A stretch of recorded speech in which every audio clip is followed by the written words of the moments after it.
जय हिंद मित्रांनो, स्वागत आहे आपलं द गुरुजी यूट्यूब चॅनलवर। मित्रांनो, सध्या शिक्षक पद भरती संदर्भात फेज 2 ची जी आहे तर ती कार्यवाही सध्या बघा या ठिकाणी सुरू झालेली आहे। आपल्याला माहिती आहे की शिक्षक पद भरती संदर्भात या ठिकाणी ज्या काही अल्पसंख्याक शाळा येतात, त्यानंतर बिगर अल्पसंख्याक शाळा येतात, त्याच्यामध्ये आपल्याला ज्या काही अल्पसंख्याक शाळा आहे तर त्या अल्पसंख्याक शाळा म्हणजे या ठिकाणी पवित्र पोर्टलवर जाहिरात सध्या बघा त्यांची येत नसते, परंतु ज्या सध्या जिल्हा परिषदच्या शाळा आहे, त्यानंतर मनपाच्या शाळा आहे, नपाच्या शाळा आहे, खाजगी अनुदानित ज्या संस्था आहे ज्यांना अनुदान बघा शासन देत असतं, परंतु त्या अल्पसंख्याक नसतात, तर अशा संपूर्ण ज्या आस्थापना आहे तर त्या सध्या बघा पवित्र पोर्टलमार्फत शिक्षक भरती या ठिकाणी होत असते। परंतु ह्याच्यामध्ये जो काही एक विभाग येतोय तो म्हणजे आदिवासी विकास विभाग। तर आदिवासी विकास विभागामध्ये देखील सध्या ज्या काही आदिवासी विकास विभागाने अनुदान दिलेल्या ज्या काही शाळा आहे, आश्रमशाळा, तर त्यांची देखील पदभरती सध्या बघा या ठिकाणी होत असते। तर मागील बरेच वर्षापासून सध्या जी काही पदभरती असेल तर ती पदभरती सध्या बघा झालेली नाही, आणि त्या अनुषंगाने आपल्याला माहिती आहे की सध्या जी काही संच मान्यतेचं नवीन धोरण आहे तर त्या धोरणानुसार जी संच मान्यता आहे तर ती संच मान्यता अपडेट करण्यासंदर्भात स्थानिक स्वराज्य संस्था असेल, त्याच्यामध्ये झेडपी, मनपा, नपा, खाजगी अनुदानित संस्था, तर ह्यांना सर्वांना बघा सूचना देण्यात आल्या होत्या। तर त्याच धर्तीवरती सध्या बघा या ठिकाणी जे काही आदिवासी विकास विभाग आहे तर त्या आदिवासी विकास विभागा अंतर्गत ज्या सध्या बघा शिक्षक भरती संदर्भात किंवा मग ज्या शाळा आश्रमशाळा सध्या बघा चालू आहे तर त्यांना देखील संच मान्यतेचे नवीन निकष सध्या लागू करून जी काही बिंदू नामावली असेल तर ती अपडेट करून सध्या बघा जी काही पुढील भरती प्रक्रिया असेल तर ती भरती प्रक्रिया मे बी ह्या ठिकाणी राबवली जाऊ शकते। तर ही अजून एक संधी सध्या बघा आदिवासी विकास विभागाअंतर्गत अवेलेबल होणार आहे शिक्षक पद भरती संदर्भात। तर त्या अनुषंगाने इथं जो काही शासन निर्णय आहे तर शासन निर्णय देखील निर्गमित करण्यात आलेला आहे। तर हा जो शासन निर्णय आहे 9 एप्रिल 2025चा लेटेस्ट शासन निर्णय आहे। ह्याच्यामध्ये बघा आदिवासी विभागामार्फत चालवण्यात येणाऱ्या अनुदानित आश्रमशाळेचे संच मान्यतेचे यापूर्वी निर्गमित शासन निर्णयाचे एकत्रीकरण व सुसूत्रीकरण करून शिक्षक मान्यतेचे सुधारित निकष लागू करणे, अशा पद्धतीने इथं हेडिंग देण्यात आले। तर ह्याच्यामध्ये महत्त्वाचे जे काही पॉईंट आहे तर ते पॉईंट देखील बघूया, कारण आदिवासी विकास विभागामार्फत बऱ्याचशा सध्या बघा अनुदानित आश्रमशाळा आहे तर त्या सध्या सुरू आहे, आणि त्यांची जी काही संच मान्यता असेल तर ती संच मान्यतेनुसारच आपल्याला माहिती आहे की शिक्षक पद भरती संदर्भात जी काही पदं असतात तर ती पदं आपल्याला त्या ठिकाणी मंजूर हे होत असतात। तर त्या अनुषंगाने हा शासन निर्णय सध्या बघा महत्त्वाचा असणार आहे। हा आदिवासी विकास विभागाअंतर्गत सध्या इथं बघा शासन निर्णय जो आहे तर 9 एप्रिल 2025ला इथं निर्गमित झाला आहे। तर ह्याच्यामध्ये बराचसा मोठा शासन निर्णय आहे। तर ह्याच्यामध्ये एकूण 9 पानाचा बघा शासन निर्णय आहे, त्याच्यात संदर्भ 10 संदर्भ इथं घेण्यात आले। तर ह्याच्यामधले जे महत्त्वाचे मुद्दे असेल तर ते मुद्दे आपण ह्या ठिकाणी बघूया। तर ह्याच्यात जो काही प्रस्तावना होती तर ती प्रस्तावना म्हणजे इथं बघा आदिवासी विकास विभागाअंतर्गत राज्यातील दुर्गम डोंगराळ भागातील सामाजिक शैक्षणिक दृष्ट्या मागासलेल्या आदिवासी समाजाच्या मुलामुलींसाठी निवासी आश्रमशाळा सुरू करण्यात आल्या आहेत। सदर निवासी आश्रमशाळा शासनामार्फत तसेच स्वयंसेवी संस्थामार्फत अनुदानित तत्वावर चालवण्यात येतात। तर त्या अनुषंगाने इथं जे काही केंद्र शासन असेल, बालकांचा जो काही मोफत आणि शैक्षणिक दृष्ट्या जो काही अधिकार आहे, सक्तीचा शिक्षणाचा अधिकार अधिनियम 2009 अंतर्गत विद्यार्थी संख्येच्या आधारावर या ठिकाणी शिक्षक कर्मचारी संख्या निर्धारित केली जाते, तेव्हा सध्या अस्तित्वात असलेल्या वर्गनीय शिक्षक संख्येमध्ये बदल करणे आवश्यक आहे। शालेय शिक्षण व क्रीडा विभागाचा शासन निर्णय जो येतो 15 मार्च 2024 अन्वये बघा या ठिकाणी जो काही नवीन संच मान्यतेचे सुधारित धोरण आहेत, निकष आहे तर ते निश्चित केले आहे, आणि तसेच त्यामध्ये 19 सप्टेंबर 2024 आणि 9 ऑक्टोबर 2024 रोजीच्या शासन निर्णयान्वये सुधारणा केली आहे। तर ह्यानुसार सध्या बघा जी काही बिंदू नामावली असेल, संच मान्यता असेल तर ती सध्या इथं अपडेट होणार आहे, आणि त्या अनुषंगाने जे काही शिक्षक कर्मचारी संख्या जी असेल तर ती सध्या बघा त्या ठिकाणी जी काही निर्धारित सध्या बघा होणार आहे। तर त्या अनुषंगाने ह्याच्यामध्ये संपूर्ण माहिती इथं देण्यात आली। तर ह्याच्यामध्ये महत्त्वाचे जे काही निर्णय आहे म्हणजे या ठिकाणी 15 मार्चचा निर्णय, त्यानंतर या ठिकाणी 19 सप्टेंबर 2024 आणि 9 ऑक्टोबर 2024च्या जो काही शासन निर्णयाच्या धर्तीवर जी काही कार्यवाही आहे तर ती कार्यवाही सध्या होणार आहे। आता इथं संच मान्यता जी असेल तर ती संच मान्यता जे निकष आहे तर ते निकष सध्या 15 मार्च 2024 पासून तर हे 3 जे शासन निर्णय आहे तर ह्या शासन निर्णयानुसार जे काही नेमकं कोणत्या गटासाठी किती विद्यार्थी पाहिजे आणि त्या विद्यार्थ्यानुसार जे काही शिक्षकाचं देय पदक असेल तर ते सध्या बघा इथं दाखवण्यात आलेलं आहे। तर हे जसं जिल्हा परिषद असेल, त्यानंतर मनपा असेल, नपा असेल, खाजगी अनुदानित शाळा असेल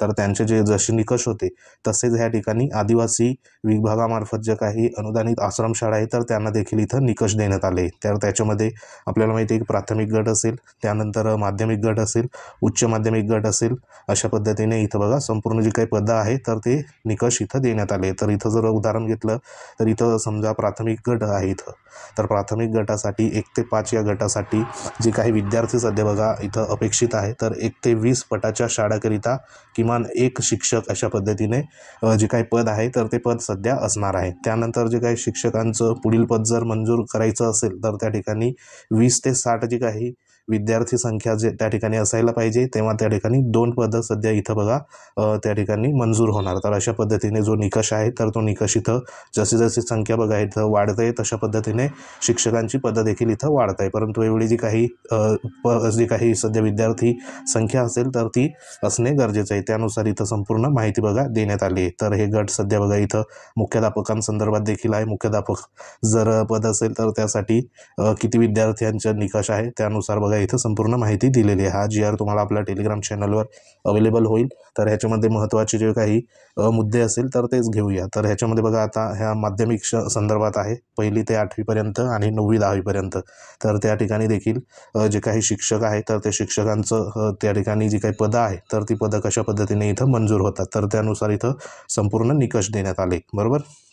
त्यानंतर बघा ह्या ठिकाणी एक महत्त्वाचा मुद्दा म्हणजे जे काही क्रीडा शिक्षक असेल, कला शिक्षक असेल, कार्यानुभव शिक्षक असेल तर त्या अनुषंगाने इथं 5वा जो काही मुद्दा आहे तर तो विशेष शिक्षकांचा इथं देण्यात आला आहे. तर ह्या ठिकाणी बघा शाळेमध्ये देखील जी काही अनुदानित आश्रमशाळा आहे तर त्या ठिकाणी देखील क्रीडा शिक्षक, कला शिक्षक आणि कार्यानुभव शिक्षक आणि जे काही एकूण विशेष शिक्षक असेल तर त्यांची पदं देखील सध्या बघा भरली जाणार आहे आणि त्या अनुषंगाने जी काही पदं मंजुरी असेल तर ती मंजुरी देखील इथं असणार आहे. तर ह्याच्यामध्ये जर समजा क्रीडा शिक्षकाचं पद जर इथं मंजूर करायचं असेल तर इथं जी काही विद्यार्थी संख्या समजा 251 ते 500 पर्यंत सध्या बघा त्या ठिकाणी असायला पाहिजे, तेव्हा एक पद क्रीडा शिक्षकाचं इथं मंजूर होणार. त्यानंतर 501 ते 750 दरम्यान जर असेल तर त्या ठिकाणी एक पद क्रीडाचं, त्यानंतर एक पद कला किंवा संगीताचं आणि एक पद जे आहे तर ते कार्यानुभव किंवा ICTचं अशा पद्धतीने 3 पदं इथं बघा मंजूर होईल. मग ही जी काही संख्या असेल विद्यार्थी संख्या तर ही त्या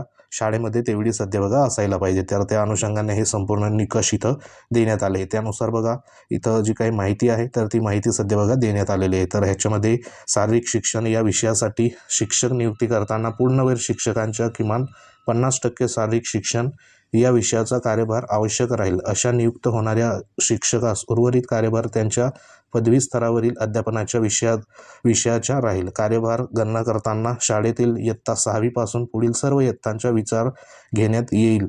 नियुक्ती करण्यात येणारा जो काही शिक्षक असेल तर तो 9 ते 10 या गटातील असेल. म्हणजे जी काही विद्यार्थी संख्या असेल तर ती 6वी पासून तर पुढील जी काही इयत्ता असेल 10वी असेल किंवा 12वी असेल तर तिथपर्यंत सध्या बघा गणना करण्यात येईल आणि त्या निकषामध्ये जर सध्या बसत असेल तर त्या पद्धतीने जी काही पदं असेल तर ती सध्या इथं मंजूर होणार आहे.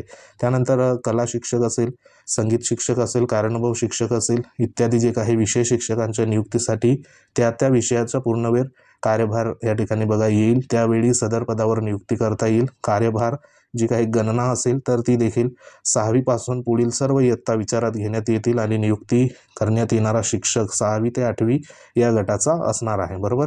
म्हणजे जी काही विद्यार्थी असेल तर ती 6वी ते या ठिकाणी 12वी पर्यंत जी विद्यार्थी असेल तर तेवढी सध्या बघा गणना त्या ठिकाणी होणार आहे आणि त्यानुसार वरील जो काही चार्ट आहे तर ह्या चार्टमध्ये ज्या पद्धतीने इथं विद्यार्थी संख्या आहे तर ती विद्यार्थी संख्या जर तिथं पूर्ण होत असेल तर त्या अनुषंगाने जी काही पदं असेल तर ती पदं अशा पद्धतीने इथं बघा पहिलं पद 1 आहे, त्यानंतर 3 पद, 4 पद, 5 पद, 6 पद अशा पद्धतीने हे पद त्या ठिकाणी मंजूर होणार आहे. परंतु रिक्वायरमेंट जी असणार आहे तर इथं जी विद्यार्थी संख्या आहे तर ती त्याच्यानुसार होणार आहे. बरोबर. तर ही पदं देखील सध्या बघा आश्रमशाळेमध्ये भरली जाणार आहे. तर बरीच उमेदवार क्रीडा शिक्षक असेल, कला शिक्षक त्यानुसार देखील विचारणा करत होते तर त्यांच्यासाठी ही एक महत्त्वाची इथं न्यूज सध्या बघा असणार आहे. बरोबर. तर त्या अनुषंगाने आता सर्वांच्या मनामध्ये प्रश्न आहे की ही जी काही आदिवासी विकास विभागाची जी काही भरती प्रक्रिया आहे तर ती नेमकी कशी होणार किंवा केव्हा होणार. तर आता सध्या बघा या ठिकाणी शासन निर्णय जो आहे तर तो संच मान्यता आणि संपूर्ण जी काही कार्यवाही असेल तर ती कार्यवाही अपडेट करण्यासंदर्भात हा जो शासन निर्णय आहे तर तो सध्या इथं देण्यात आला आहे. तर ह्याच्यामध्ये आता नेमकी पदं किती त्या ठिकाणी रिक्त आहे, त्यानंतर त्याच्यामध्ये जे काही अतिरिक्त शिक्षक असेल, समायोजन असेल, ह्या बऱ्याचशा जो गोष्टी आहेत तर त्या सध्या बघा पूर्ण झाल्यानंतर संपूर्ण जे काही संच मान्यतेतील पदं जी असेल तर ती मंजूर त्या ठिकाणी बघा एकंदरीत होतील, बरोबर. म्हणजे ह्याच्यामध्ये रिक्त पदं किती तर त्याची आकडेवारी सध्या बघा इथं माहिती होईल. त्यानुसार पुढील जी काही कार्यवाही असेल तर ती कार्यवाही होणार आणि जी काही परीक्षा असेल तर ती परीक्षा आपल्याला माहिती आहे की आदिवासी विकास विभागाच्या ज्या काही अनुदानित आश्रमशाळा येतात तर त्या आश्रमशाळेची जी काही पदभरती असते तर ती आदिवासी विकास विभागामार्फत सध्या घेण्यात येत होती. त्यानंतर पदभरती जी आहे तर ती त्यांची जी काही परीक्षा असेल तर ते आदिवासी विकास विभागामार्फत सध्या बघा घेण्यात येत होती. परंतु आता इथं जो काही निर्णय सध्या बघा झालेला आहे त्याच्यामध्ये 12 नंबरचा एक पॉईंट देण्यात आला आहे की इथं आदिवासी विकास विभागाअंतर्गत राज्यातील स्वयंसेवी संस्थाद्वारा संचलित अनुदानित आश्रमशाळेमध्ये नवीन होणारी जी काही भरती प्रक्रिया आहे तर ती शिक्षण विभागाच्या पवित्र पोर्टलद्वारे या ठिकाणी बघा करण्यात यावी अशा पद्धतीने या ठिकाणी शासन निर्णयामध्ये नमूद आहे. म्हणजे जी काही आता पवित्र पोर्टलमार्फत आपल्याला माहिती आहे की सध्या स्थानिक स्वराज्य संस्थेच्या ज्या सध्या शाळा येतात मग त्याच्यामध्ये स्थानिक स्वराज्य जर म्हटलं तर ह्या ठिकाणी बघा जिल्हा परिषदची वेकेन्सी, त्यानंतर जे काही मनपा असेल, बरोबर, त्यानंतर नपा असेल, त्यानंतर खाजगी अनुदानित संस्था असेल आणि आता आदिवासी विकास विभागाअंतर्गत ज्या सध्या बघा आश्रमशाळा आहे अनुदानित आश्रमशाळा तर त्या आश्रमशाळेची देखील वेकेन्सी पवित्र पोर्टलवर ह्या ठिकाणी बघा भरली जाणार आहे. म्हणजे ह्या वेकन्सीमध्ये जी काही वेकेन्सी असेल तर ती वेकेन्सी सध्या इथं आदिवासी विकास विभागाच्या जे काही आश्रमशाळा आहे तर त्या आश्रमशाळा सध्या बघा त्यांची जी काही होणारी नवीन शिक्षक भरती आहे तर ती शिक्षक भरती देखील पवित्र पोर्टल मार्फतच ह्या ठिकाणी बघा होणार आहे. तर त्या अनुषंगाने इथं जी काही महत्त्वाचा हा शासन निर्णय इथं देण्यात आला आहे. म्हणजे जी वेकेन्सी असेल तर त्या वेकेन्सीमध्ये आता जी नवीन वेकेन्सी आहे तर ती वेकेन्सी म्हणजे आदिवासी विकास विभागाची आश्रमशाळेतील जी काही जे काही स्वयंसेवी संस्थाद्वारे संचलित अनुदानित आश्रमशाळेमध्ये होणारी नवीन पदभरती आहे तर ती पवित्र पोर्टलमार्फतच आता या ठिकाणी होणार आहे. अशा पद्धतीने हा जो शासन निर्णय आहे तर हा शासन निर्णय सध्या निर्गमित झालेला आहे. तर लवकरच बघा ह्या ठिकाणी जी काही पदभरती असेल तर ती पदभरती अंदाजित ह्या ठिकाणी जी काही टेट परीक्षा आहे, बरोबर, टेट 3 परीक्षा, तर ह्या टेट 3 परीक्षेमध्ये ही जी पदं आहे तर ही पदं देखील सध्या बघा येऊ शकतात. तर त्या अनुषंगाने जी काही पदभरती संदर्भात ह्या ठिकाणी लवकरच पुढील अपडेट जी असेल तर ती तुमच्यापर्यंत पोहोचवण्यात येईल. तत्पूर्वी तुम्ही जर ह्या ठिकाणी बघा चॅनलला सबस्क्राईब केलं नसेल तर सबस्क्राईब करून घ्या, जेणेकरून तुम्हाला जी अपडेट असेल लेटेस्ट तर ती लवकरात लवकर देण्याचा आपण प्रयत्न करू. तर सध्या हा एक महत्त्वाचा व्हिडिओ होता. व्हिडिओ आवडला असेल लाईक करा, शेअर करा आणि अजूनही तुम्ही आपल्या चॅनलवर नवीन असाल तर चॅनलला आवर्जून सबस्क्राईब करून घ्या. तर अभ्यास बघा तुम्ही वाढवा. आता ही जी पदभरती आहे तर ही पदभरती देखील इथं पवित्र पोर्टल मार्फतच सध्या बघा होणार आहे आणि बरेचशा जे काही वेकेन्सी आहे तर त्या आदिवासी विकास विभागाच्या देखील सध्या बघा शिक्षक आणि शिक्षकेतर कर्मचारी असेल तर त्यांच्या रिक्त आहे. कारण बरंच वर्षापासून आदिवासी विकास विभागाची भरती प्रक्रिया सध्या बघा शिक्षक जो काही संवर्ग आहे तर त्याची झालेली नाही. त्या अनुषंगाने महत्त्वाचा हा शासन निर्णय सध्या असणार आहे. एकदा ही संपूर्ण कार्यवाही आहे तर ही कार्यवाही सध्या बघा कंप्लीट होताच म्हणजे साधारण कार्यवाही जी आहे तरी ती कार्यवाही कधीपर्यंत कंप्लीट करायची आहे तर इथं 8 नंबरचा हा जो पॉईंट आहे ह्याच्यामध्ये बघा सांगितलेलं आहे. 8.3 मध्ये काय सांगितले, विद्यार्थी संख्येची माहिती आश्रमशाळांनी 16 ऑगस्टपर्यंत पूर्ण करावी, बरोबर. म्हणजे जे काही 16 ऑगस्टपर्यंत आश्रमशाळेसंदर्भात जी काही विद्यार्थी संख्येची माहिती पूर्ण करावी. त्यानंतर संबंधित प्रकल्प अधिकारी तथा तत्सम सक्षम जे काही अधिकारी आहे तर त्यांनी 31 ऑगस्टपर्यंत त्यांच्या स्तरावरील कार्यवाही पूर्ण करतील. आश्रमशाळाकडून प्राप्त झालेली संच मान्यता प्रस्तावित संबंधित प्रकल्प अधिकारी यांनी शिफारस करून संबंधित अप्पर आयुक्त आदिवासी विकास विभागाकडे 31 ऑगस्टपर्यंत सादर करावा.